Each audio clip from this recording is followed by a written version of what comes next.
Kepala Dinas Pendidikan Kota Palembang Ahmad Zulinto mengatakan pihaknya tetap mengikuti peraturan Menteri Pendidikan dan Kebudayaan soal penerimaan peserta didik baru yang menganut format zonasi di tahun 2019.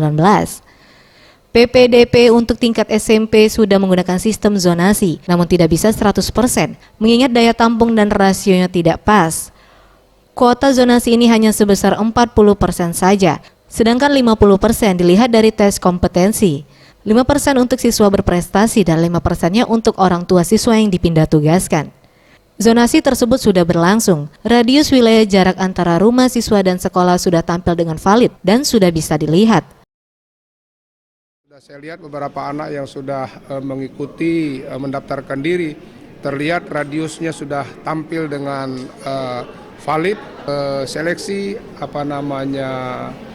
kemampuan akademik mereka, karena memang pendaftar melebihi daripada daya tampung yang ada di sekolah.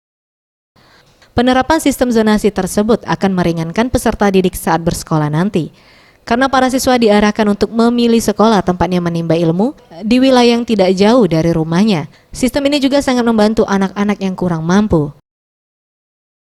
Tim Liputan Sriwijaya TV.